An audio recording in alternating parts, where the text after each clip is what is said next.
Let's move on to our top story, which is that the Chancellor's insisted there is light at the end of the tunnel if the government sticks to its plans, despite gloomy data today revealing the UK has officially entered a recession.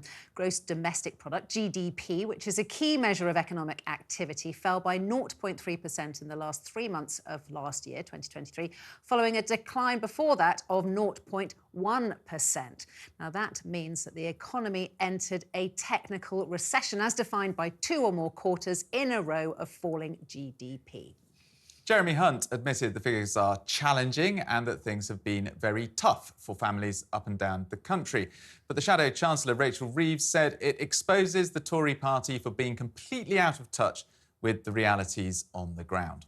Well, joining us in the studio now is Talk TV's... that he has a plan, but the plan is not working.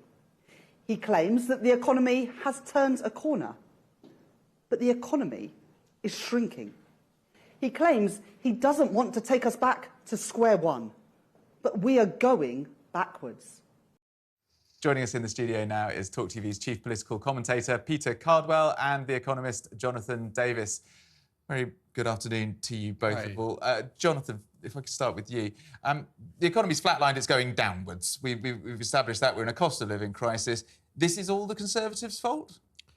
As far as I would say, it's been going on for 30 years. 3-0?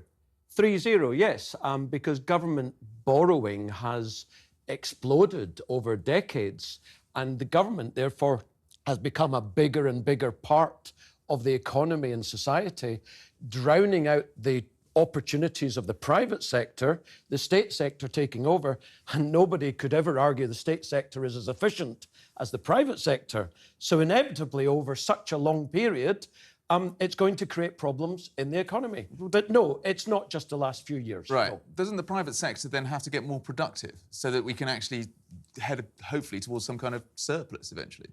Well, the suggestion there is that the private sector isn't trying to get more productive. Well, I can assure you that is not the case. But when you have a political system where politicians want to be involved in everything and want to tax the kingdom come and want to borrow massively and spend massively and become a bigger part of the economy, it drowns out the private sector.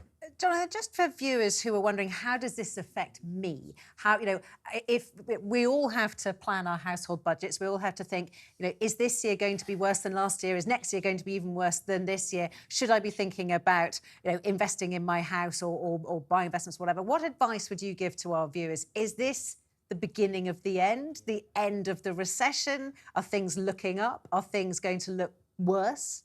Well, you're starting to get Churchillian there. Just one point, though, on the long term. Do you know what? Talking about the person on the ground, as it were, the average person, GDP per capita, per head, is actually lower today than it was in 2007. So, yeah. So how does it affect real people? It keeps, unfortunately, earnings down. It keeps their standard of living down. House prices are going to fall.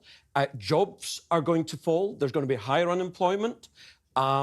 It's going to be more difficult for the average person to grow their standard of living. But, Jonathan, wages are up and unemployment is pretty low. Unemployment, the statistics that the bureaucrats tell us, it's extremely low, in fact. But, 600,000 people in the last few years have come out of the labour force. If they hadn't done so, then that would still be in the unemployment statistics. There's a lot of manipulation going on in statistics. You ask the average person on the street if he or she is better off than a few years ago, and they'll say, no, they're dramatically worse off. Not least of all is the fact that house prices are falling. The number of house sales is down over 20%, 2023 compared to 2022, and it's falling still. Pensions haven't made any money in the last couple of years, so the average person on the street is finding it very difficult. What's the solution? How do you kickstart the economy? You kickstart the economy by telling the government to get the hell out. Is that the simple solution? Smaller state? In the longer term. But how do you do that without making it worse for the average person in the street? Didn't Liz Truss and Kwasi Kwarteng try that quite hard? Well, you know, this is the standard argument. If we do an about turn, then it's going to hurt. Well, the idea that it isn't hurting the bottom 90% is just ridiculous. It's already hurting, but of course it's death by 1,000 Chinese cuts. It's not one dramatic collapse. So in the long term, yes, the government needs to become far less socialist and far more pro the private sector. Individuals need to take responsibility. If they themselves are not working, they're on state benefits, well, they need to get on their bike. There's that phrase. They need to get on their bike and they need to improve their own situation, even though it's difficult. Just before, I'm very aware that we haven't allowed Peter to get a word in, but just sticking on the data that we're looking at. I mean, these figures, 0.1 in the previous quarter, 0.3, yes, that was a bit bigger than we were expecting, but they are very small contractions. I mean, go back to the financial crisis, we were talking about 6% contraction. You know, we were talking about the economy getting a really big shock. So many people would say this is a bump in the road. This isn't a catastrophe. Because the government in the last 2 or 3 years has borrowed so much and is spending so much, which laughingly they call investment, coined by Gordon Brown. The government is spending so much. That's why the economy isn't going down as far as it perhaps would otherwise. Surely a lot of so that they're was pretending that everything's okay. But surely a lot of that borrowing was the pandemic, which nobody foresaw.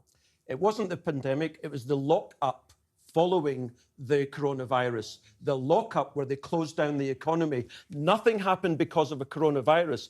It's because the politicians closed down the economy. Peter, yes, let's bring in Peter. Peter, I think Rishi Sunak might balk at being called a socialist, but one key thing in his 5 pledges which he made in January last year was to grow the economy. The economy is shrinking. He has failed. How are the Conservatives going to get out of this? Well, I think it's fair enough to call him a socialist in terms of the fact that the socialistic measure of the furlough scheme, for example, that's basically socialism. So I think there is a point there, but certainly that's not what Rishi Sunak came into politics to do. So I totally get your point. In terms of growing the economy, yes, these 5 pledges have failed. The one that has succeeded is halving inflation, which is more than half, but it's still at 4%. So if you go to someone and say, well, you know, prices were going up by 11.1%. Now they're only going up by 4%. Do you feel better off? Well, no, you're not better off because prices are still going up by 4%, not the 2% that Rishi Sunak and the Bank of England basically want. So, you know, the boats aren't being stopped. There are a third of them less Rishi Sunak would point to, but nonetheless, the boats haven't stopped. Waiting lists are at 7.5 million. Debt's not coming down much. Debt's not coming down much. And the fact that the other 2 aren't working either, as you correctly point out. So, yes, this is a disaster for Rishi Sunak. Certainly, the big gamble was that the economy would turn round. The stimulus, they will be hoping in the budget. I think the Treasury will be looking at this thinking, how on earth do we turn things around? In a few weeks' time, I think it's 3 weeks yesterday, is the budget, the 6th of March. So what can they do? But really, this is the last gasp for the Conservative administration. There's not much more they can try. And what will be really tempting for Jeremy Hunt, the Chancellor, in the budget is to do very politically popular things that are done in the short term to try to convince people to vote Conservative, whereas longer term measures, as I think most of us can agree, are probably what are needed. From Labour's perspective, this is a good day for them. It takes the focus off the anti-Semitism row, puts the focus back on how people live day to day. Anti-Semitism is really, really important in our society. We should talk about it. We'll be talking about it next. I know you'll be talking about it later on, but at the same time, the main thing that affects most people in this country is their standard of living, and that is the #1 issue that people vote on at an election. Jonathan, if we're talking about solutions, the Labour Party actually came up with a pretty innovative, albeit stolen from across the pond in the States, solution to kickstarting the economy, which was this $28 billion investment into the green economy. But specifically, the idea was to start new businesses, to invest in a green PLC that would be able to provide jobs, provide business and so on. Then it all got a bit too difficult and they put it to one side. Now, I'm guessing politically there are things about that idea that you wouldn't be particularly keen on, but at least it was an idea. At least it was trying to come up with a solution to a very, very sleepy economy. I haven't found in all of recorded economic history and across the geography of the world an economy that prospers when the government grows, when the government gets involved. And you can't find one either. What about FDR's New Deal? Whose? In the States in the 30s, where he invested in infrastructure. Yeah. So what they did was they actually increased communism, which extended the Great Depression. If, however, they'd allowed capitalism to do its thing, like in 1920 and 1921, we would have had the Roaring Twenties, which we did. So we would have had the Roaring 1930s. They extended communism. So what I'm saying is governments should borrow less, they should spend less, they should tax less. Now, this is all very big picture, certainly, but that is the long-term solution. OK, but what about what Biden has been doing in the States? Their economy is doing... I mean, it's in a different ballpark to our economy as far as growth is concerned. He is putting it down to the Bidenomics, to the fact that he has invested very similar solutions to the Labour Party, what Labour Party did want to do. Is he claiming something that he shouldn't be claiming? You know, we just had 2 weeks ago their jobs numbers for December 2023. Nearly 500,000 jobs were added in the US economy, which is quite remarkable because for the 10 out of 11 months before that in 2023, they fell. And yet suddenly at the end of the year, they found 500,000 jobs. I don't believe it. So you're saying statistics, damn statistics. I certainly do. Smell a rat. Bidenomics or just the general economy in the US is no better than the United Kingdom. Look around the world. China, Japan, the EU, Canada, Australia, they're all in recession, indeed, as is the UK. And you know what? Here's an interesting thing. I think someone mentioned about the great financial crash in 2008. In December 2008, the statisticians, the bureaucrats, decided that the US had been in recession since December 2007, months before the great financial crash. And I believe that's what's going to be announced again in a few months' time. They'll say that the US is in recession in the last quarter from last year. Because, of course, we should bear in mind that these figures will be tinkered with. With GDP figures, basically what UK PLC is making. This is just the first sort of estimate, and then we get more data, and we get the sort of factory floor data and all the rest of it, and that gets added in, and then we get a more accurate picture. So you're saying that you think that that picture will be gloomier or sunnier? I think it'll be worse. I think GDP will be revised down. As you said, it's practically a rounding error the last couple of quarters. You're absolutely correct. But I think it will be revised down. I think, unfortunately, we'll see more and more corporate bankruptcies, which we saw in the second half of last year. Body Shop 2 weeks ago went into administration. That's potentially 23,000 jobs at risk. We'll see more unemployment, I'm afraid. We'll see house prices falling.